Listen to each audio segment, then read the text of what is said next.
Time's just gone 8:37 a.m. and our next discussion is a very interesting discussion. Now we're talking about Somaliland, and let us not confuse the issue. Somalia and Somaliland are two separate issues because they're two separate territories as well. And again, linking this with complicity in the Gaza displacement. And this is where the dynamics become very interesting. And this is what we are going to unpack this morning with independent researcher Mariam Jooma Çarikçi. Mariam, assalamu alaikum wa rahmatullahi wa barakatuh and welcome. Walaikum salam, Jazakallah Khair, thank you. Yes, Mariam, when I read this article, I actually just found it so interesting and I found it quite fascinating at the same time because I don't think many of us are aware of the dynamics that are playing out between Somalia and Somaliland and how this actually links into the greater plan as far as Palestine is concerned and the displacement of the Palestinian people. And so let's just take a step back and let's just understand this coastal region of Somaliland and independent from Somalia, which has never ever been recognized, but it's now starting to gain momentum and recognition even by the American Republicans. So Somaliland was a British protectorate until 1960, until June 1960. In July of that same year, Somaliland then decided to join Somalia, which is the southern part of the country. So Somaliland runs all across the northern region, and Somalia is to its south. The capital of Somalia is Mogadishu, and Somaliland has Hargeisa as what they call their capital, although, as you've said, it's not been recognized. So Somalia was colonized by the Italians for a short time, whereas Somaliland was British. And there already we see the division, the colonial division of the territory. So it's the same people, the same language, the same culture, the same religion. However, they were divided by the colonial powers. So what's happened since 1960 was that Somaliland then decided to join Somalia. However, the instability in Somalia into the mid 90s with the Siad Barre regime, where the civil war actually then basically took the country into flames, that caused Somaliland to withdraw from its union with Somalia. And since then, it's had its own institutions, its own currency, it has regular elections. In fact, in 2005, I was one of the African Union observers to Somaliland for one of their elections. And it was quite amazing. I mean, we literally went through deserts to election polls, to these polling stations, and you saw women on camels coming through just to make their mark and carry on then with the rest of their agricultural work. So all of this is it's fascinating because there does seem to be a different culture of institutionalization in Somaliland. However, the issue comes in where we look at to what extent will Somaliland go, to what how much is this quest for sovereignty at its as the ultimate prize? How much will that determine even the extent to which they engage with Israel? And this is where it becomes, quite, it becomes a very fine line between the regime and the people. So far, we have to emphasize none of this has been officially, stated. So the Somalis from the official government, Somalilanders, have not said that they will engage with Israel to accept refugees from Palestine.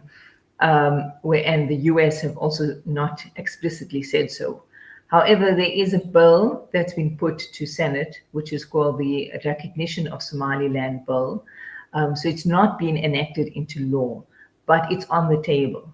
And that suggests that the US is looking at recognizing Somaliland. Trump himself did say in a question and answer session recently that it's something that's complex, but they are thinking about it. Yes, but Mariam, what we know as Republicans have been visiting Somaliland, and also the article speaks about pro-Israeli lobby groups and funding to the tune of $2 million as well. And this includes obviously APEC, that something in line with the supporting the Abraham Accords, and in terms of trying to normalize relationships between Somaliland and Israel. Yeah, so definitely there's a big lobby for that recognition. Perhaps we need to ask the question why. And so we have to look again at the geographic positioning of Somalia and Somaliland as it is on the Horn of Africa. And basically, where it sits is at the Gulf of Aden, which is the Bab el Mandeb corridor. And we know that that's been extremely important for global shipping as the Houthi strikes on foreign Israeli-bound ships have shown that it can actually, be a choke point for international trade via that sea route. So that's the big prize, is having access to Hargeisa, access to the Berbera port. So in contrast, we have to also recognize that in contrast, Somalia has international recognition. It hosts, or at least it works with AFRICOM, that's the US African troops in the fight against Al-Shabaab and terrorism. And then you also have a very large, actually the largest overseas deployment of Turkish troops are in Somalia. So Turkey has a critical role to play and is playing in Somalia. So one has to ask the question, to what extent will the US support Israel, or will it itself independently seek to recognize Somaliland, considering that its ally, its NATO ally Turkey, has such strategic influence just to the south in Somalia? So these are very interesting questions. And I think, in my estimation, at this point, since we've seen the reaction after the attacks on Doha, that I don't think the US has any appetite to ruffle any more feathers in the Gulf region, particularly because it realizes that Israel is a liability. So that does not mean that it's not going to support Israel, but it's definitely considering the returns on its own investment. And again, when we look at the security arrangements, remember that the Horn has got Ethiopia, Djibouti, and Kenya is just below Somalia. So all three of those countries host African troops of AFRICOM. So if Somaliland, for example, has to go, the recognition route in exchange for access to U.S. access to its port, essentially that entire region will have been encircled by the U.S. And we have to ask, to what extent is that of any benefit to us as Africans, and particularly what will this mean for longer peace in the region? Yes, and just talking about longer peace in the region, Mariam, just to understand what the likely consequences or ramifications be as far as this recognition goes, because the article speaks of this being a recipe for disaster. So here's where we talk about sovereignty, right? So Somalia has the UN vote to represent the region. So at the United Nations, it is Somalia with its capital in Mogadishu that represents that entire region, including Somaliland. So its argument is territorial integrity. So that is the first thing. And then you would remember there were actually mediated talks, Turkish mediated talks between Somalia and Ethiopia, when Ethiopia attempted to recognize Somaliland in exchange for port access as well. So the security arrangements, I think, would be extremely sensitive and would be, I think, any regime that looks towards seeking recognition with the support of the US and by extension Israel is actually putting itself in harm's way, considering the popular discontent against Israel in the rest of the Horn. So even in Somaliland itself, their interviews have been done with Al Jazeera, where people have said, we do want independence, but not at the cost of the Palestinians. And so, again, as I've said before, it's the cost-benefit analysis between, as to does the regime follow what is good for itself, or does it go with popular sentiment? And I think the Doha attacks have put everything on ice, especially with regard to any overt support for Israel. Well, Mariam, I think, we are just so fortunate in South Africa because I've just seen some comments come through, and I think we're going to be diverting slightly, but I just want your comment on this. I know we've got a very avid listener in Estonia by the name of Abdul Razak Ismailov. And Abdul Rahman writes, or Abdul Razak writes, apartheid Estonian government is proposing a law where viewing vaguely defined terrorist content would be prosecuted. This also while there is a strengthening of ties and shared common values between the two apart states of Estonia and Israel, also in conjunction with any pro-Palestine immediately labeled as Hamas, Hamas this, Hamas that. If I get persecuted for watching this channel, I guess I'll be on my merry way to South Africa for asylum after I get out of prison. I already got threatened with a 12,000 ZAR fine, and conservative MPs are, are calling us foreign Islamic invaders on the telly. Sure, that's quite a heavy reality to grapple with, and indeed we are very fortunate to be in South Africa.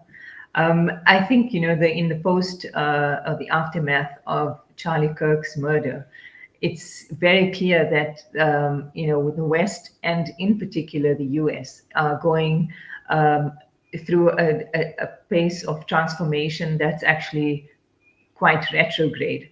And so we're going to see the freedom of speech being curtailed.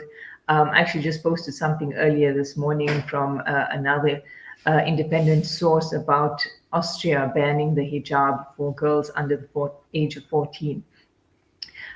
So coming back to to Estonia in particular, I'm not familiar necessarily with its domestic politics, but I do know that smaller republics such as Estonia, and you have other places that are not necessarily insignificant, but whose diplomatic weight, is not something that would be in consideration of international politics. You find those states being supportive of Israel. And I think we don't need to go too far also. When we look at our neighboring country, Malawi, I was doing some research into the homelands system in South Africa and the support that the homeland leaders had from Israel. Even, Mangosuthu Buthelezi being received in Jerusalem by Shimon Peres back in 1985. You realize that a lot of these pariah states have alliances with Israel simply because they themselves find succor in the so-called legitimacy of Israel, and also for the transfer of weapons and aid. So I'm not sure how much Estonia depends on the US for funding or any other major donor, but I would be quite surprised if Israel is not one of their biggest supporters. Well, it'd be interesting to do some work, some homework, some research on these small countries because, at this point in time, we are focusing on the bigger countries, the bigger powers, Europe, the bigger nations as well. But we're quite an interesting discussion just to look at some of these countries. But I'm sure, Mariam, at some point in time, we will be having that discussion. For now, as always, Jazakallah for your time. Thank you so much, Uncle Knight. I also just want to give you a heads up for your listeners. We're looking at having a program on the maritime law that's actually affecting the flotilla at the moment. So next week sometime we would have an ad out. We've got experts, international experts on maritime law lined up, and I look forward to hosting that.